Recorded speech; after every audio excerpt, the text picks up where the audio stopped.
when Daddy sang Barney Google with the googly eyes.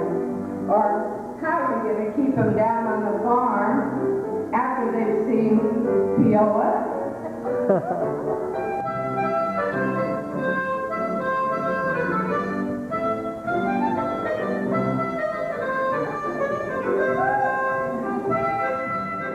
She rolled right over the top of me.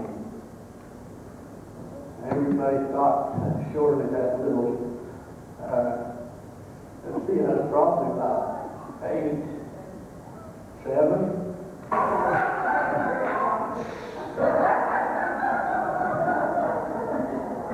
Actually, I was played a little while on the clarinet.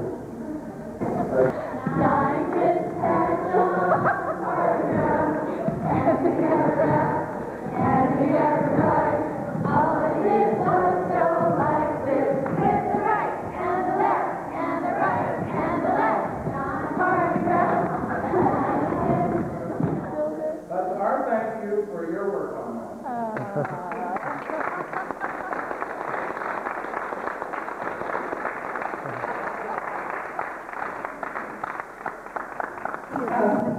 I'm going to start our presentation with some words that I wrote for Mama's 80th birthday. The years have brought memories of time spent with thee, and throughout my life they've become part of me.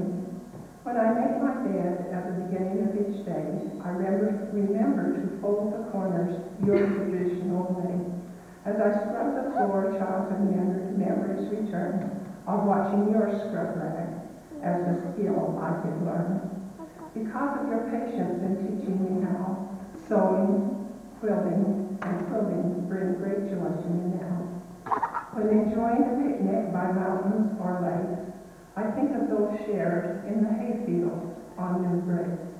I rush to a meeting, a church assignment to fill, and I am reminded of footsteps I'm following still. As my daughters have married and established their homes, I recall your support when wings I spread to roam. When my muscles ache or my joints feel pain, I marvel at your endurance as you walk with the cane. And as I look in the mirror and examine each line, I can sometimes even see your face in mine. I think there are so many things that we gain from our parents, and maybe my thoughts won't stick together as good as yours have, but some of the things that I remember was a time that many of you weren't born, and I wanted to share some of these experiences with you. But I remembered as a tiny child asking my parents why I had a hole in my ear. And if you haven't seen my hole in my ear, it's right there, but it doesn't go through like an ear. It just goes into the middle of my ear. And my loving mother sat me down and said, well, I'll bet that Heavenly Father created 2 little girls up in heaven, and they both looked exactly alike. So he put a little mark on your ear so they could tell them apart. And the more I thought about it, it's become very dear to me because I thought, it was not told as a guess or as someone else's writing or from the scriptures, but she just knew without question that there was a God, and that's how she thought things, and that was her answer just off the cuff. I enjoyed the things that Donald said about working, and it's true we worked a lot of the time, and as I think back to some of the jobs I had as a small child, when we moved to the farm, the pastures had a lot of rocks in them. So Dad or someone would drive the flat hay wagon, and we as children would follow along and throw the rocks out of the field onto the hay wagon. Then they went and dumped the rocks to get them out of the hay field so the hay would grow better. There wasn't hardly enough food for the cattle because we bought them. We had cattle that we had in lunches that we brought down on this farm, and the grass didn't go that far. And so during that time, we just sat down at the end of by Herman's property here and by Lyle's there, and kept the horses, the cows in that perimeter, and they could eat their grass. Then, if we heard the train coming, drove the cows up and through the fence so that the train wouldn't hit the cows. Now, that was quite a responsibility for little girls, but I don't remember it as a chore.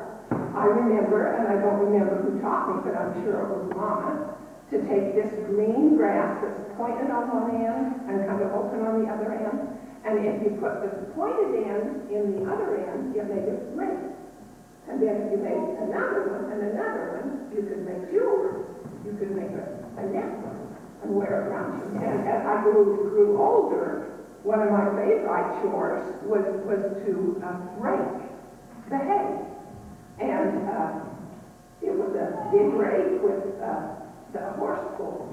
But all you had to do was hold the reins. The horse knew where to go down there, and every time you passed a furrow or hair of hay, you stepped on the trigger and you raised up and dropped your hay, and then you went to market. So I was out in the field, maybe for 2 or 3 hours, maybe all day, just me and the horse, and I sang songs, and I daydreamed about this handsome young man that was going to move into Hoytsville, and all these things. And someone want to tell me how a meadowlark sings?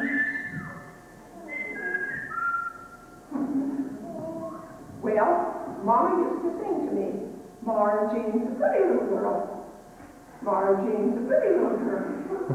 And how cute and how simple, and she was building up my self-esteem. She was doing a fun thing with me. I guess one of the things that has stuck to me more than anything, and I think has influenced my life, was the story that Daddy tells of his experience when he was about 14 years old, that was more or less a near-death experience that was so important to him in such a strong way that he could never forget it, and he felt a real responsibility to share it with other people because he thought it was such a blessing to him to have this assured, true feelings of God's presence and of life after death. And many times, all my life, I've heard him tell that story. And about the last trip that he made to Omaha to stay for any distance of time, we were there on a fast Sunday and we went to church. And I watched Daddy all through that testimony because he was so nervous. He wanted so bad to stand in there for testimony and share that experience with these people out there. But he didn't, mainly because Mama kept fattening him, and he didn't want to make a mistake and embarrass me. So that week we had a family home meeting, and we kind of had a little testimony meeting, and at the end of the meeting, I asked him if he would tell us story. And it was called to prompting, and he got us partway through it, and then he couldn't. I had to finish it for him. And I knew then, I thought, it's the last time, but maybe as a teenager it embarrassed me sometimes when he would always stand up and tell that same story. But I thought, this is the last time that I'll hear Daddy tell that story. And it was. And he's in his wheelchair, and I was out help feeding, and then I took the dishes out to the kitchen. I came back in, and there he sat, and I sat down by him, and I said, Daddy, do you know who I am? And he said, yes. And I said, am I Pauline? And he said, yes. And I said, no, I'm not Pauline. Am I Louise? Yes. No, I'm not Louise. And then he turned to me and he said, you're ours.